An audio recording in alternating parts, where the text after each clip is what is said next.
Hello everyone, welcome. आज मैं फिर आपके सामने एक नई स्टोरी लेकर आ गई हूँ।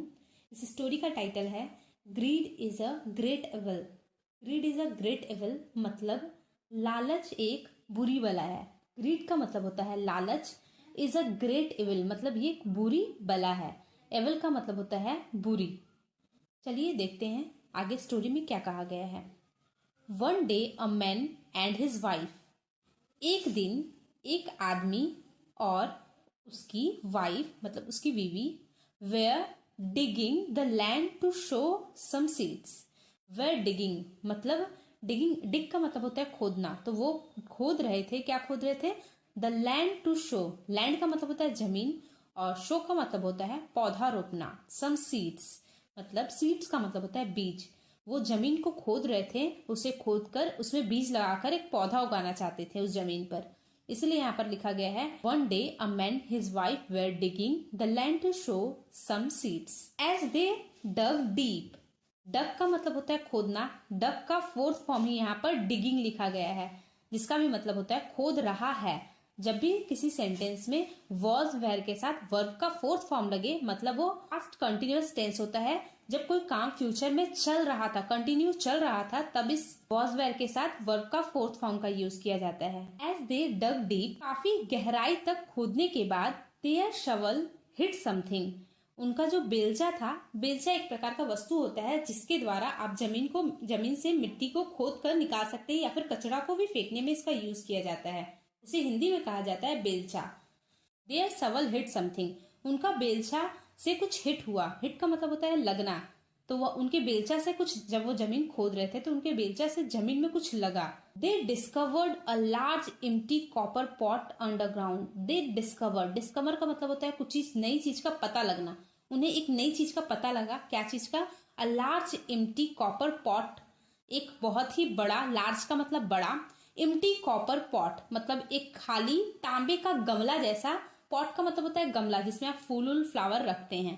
अंडरग्राउंड मतलब जमीन के नीचे पाया गया तांबे का खाली गमला जमीन के नीचे दोनों ने पाया जब वो जमीन की खुदाई कर रहे थे। They picked it out. उन्होंने उसे बाहर निकाला। पिक आउट का मतलब होता है बाहर निकालना। उन्होंने उस पॉट को, कॉपर पॉट को बाहर निकाला। They both carried the pot. दोनों ने पॉट को कैरी किया। कैरी का मतलब होता है अपने साथ ले जाना। दोनों उस पॉट को अपने घर अपने साथ ले जा रहे थे। होम मतलब अपने होम लेकर जा रहे थे, अपने घर लेकर जा रहे थे। ऑन द वे मतलब रास्ते में, जब वे रास्ते में घर जा रहे थे, the man put his shovel in the pot. वो जो आदमी था, जो उनका हस्बैंड था, वो अपने शवल को मतलब अपने बेलचा को उस पॉट में रख कर लेकर जा रहा था घर। एट होम घर पहुंचकर they look in the pot. उन्होंने पॉट के अंदर देखा। लुक इन का मतलब होता है अंदर देखना। उन्होंने पॉट के अंदर देखा। To their अमेजनेस। अमेजिन का मतलब होता है बहुत ही सुंदर, बहुत ही आश्चर्यचकित कर देने वाला चीज। तो अमेजनेस का मतलब होता है बड़ा आश्चर्यजनक बात था। क्या बात था? There were now to shovel inside. अब अंदर में एक बेलचा नहीं था, अंदर में दो दो बेलचा था। जो उन्होंने डेक कर रखा था उस पॉट में, वो अब दो हो चुका था एक से। द मैन सेड, तो आदमी बोलता है, oh this means whatever you put in this magical pot. Oh, इसका मतलब यह है कि, मीन्स का मतलब होता है मतलब, इसका मतलब यह है कि वट एवर, वट एवर का मतलब होता है जो भी आप इस पॉट में डालोगे, इस जादुई पॉट में डालोगे, वट एवर यू पुट, आप जो भी इस जादुई पॉट में डालोगे, मैजिकल पॉट का मतलब होता है जादुई गमला, जो भी इस जादुई गमला में आप डालोगे, it will double by self. यह खुद ही डबल हो जाएगा। जब भी किसी सेंटेंस में विल का यूज किया जाता है मतलब वो फ्यूचर की बात कही जा रही है। तो ये जब भी कुछ आप इस पॉट में डालोगे तो ये फ्यूचर में जाकर दो गुना हो जाएगा। So the man put some money in the pot. इसलिए उस आदमी ने उस पॉट में कुछ पैसे रख डाले, क्योंकि वो सोच रहा था कि अगर वो पैसा डालेगा तो वो भी उस पॉट में जाकर डबल हो जाएगा। इसलिए उन्होंने क्या किया, उस पॉट में जाकर पैसा रख दिया। एंड डबल इट, और उसे डबल कर लिया। जितना पैसा उन्होंने डाला था उससे डबल हो गया उनका पैसा। डबल इट, देखिए यहाँ पर डबल वर्ब का सेकेंड फॉर्म का यूज किया गया है, मतलब ये हो चुका है डबल। अब ही put some more in it. उसने क्या किया, अब और भी ज्यादा पैसा उसमें डाला। सम मोर का मतलब होता है कुछ और। कुछ और भी ज्यादा पैसा उसमें डाला, एंड और इट इंक्रीज टू, इंक्रीज का मतलब होता है बढ़ना। अब ये पैसा जो और भी ज्यादा बढ़ चुका था, देखिए यहाँ पर सब्जेक्ट के साथ वर्ब का सेकंड फॉर्म का यूज किया गया है, मतलब ये पास्ट टेंस का सेंटेंस हो जाता है, मतलब ये पैसा भी बढ़ चुका है, ये पास्ट में हो चुका है, ये पैसा बढ़ चुका है। इन सच अ वे, इस तरीके से, इन सच अ वे का मतलब होता है इस तरीके से। The couple now had a lot of money, अब उन दोनों हस्बैंड वाइफ के पास, कपल का मतलब होता है जोड़ा, अब उन दोनों जोड़ा मतलब हस्बैंड वाइफ के पास अब बहुत ही ज्यादा पैसे हो चुके थे।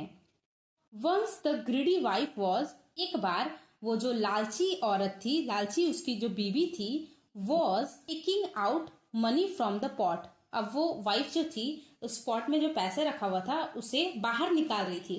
टेक आउट का मतलब होता है बाहर निकालना, उस पैसे को बाहर निकालना चाहती थी उस पॉट से।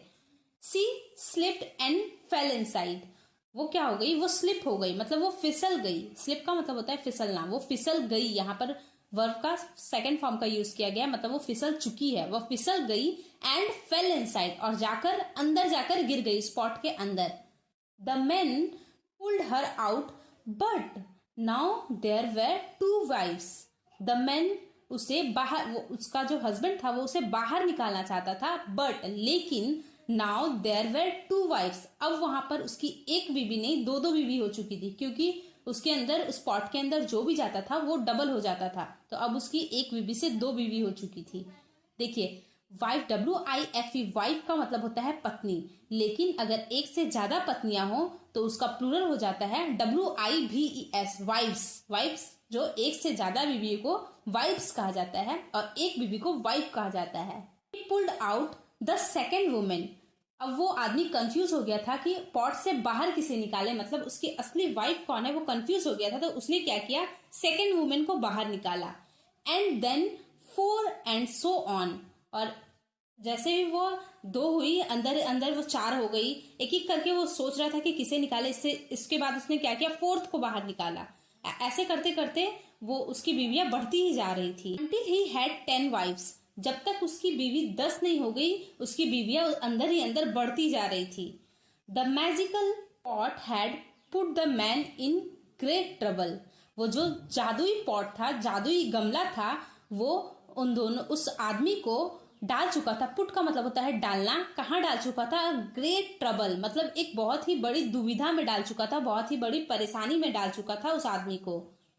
That's why it is said, इसीलिए यह कहा जाता है, इट इज सेड मतलब यह कहा जाता है, दैट्स वाई का मतलब होता है इसीलिए, इसीलिए यह कहा जाता है, दैट कि grid is a great evil, मतलब लालच एक बहुत ही बुरी बला है, इसलिए कभी भी लालच नहीं करना चाहिए। वीडियो में मैंने आपको हर एक वर्ड्स का मीनिंग भी लिख कर दिया है, जो वर्ड थोड़ा अलग था मैंने उसके मीनिंग को जस्ट नीचे ही लिख कर रखा है, ताकि आप चाहे तो स्क्रीनशॉट ले सकते हैं या फिर आप अपने कॉपी में उसे नोट कर रख सकते हैं, आपको जो इजी लगे आप वो कर सकते हैं।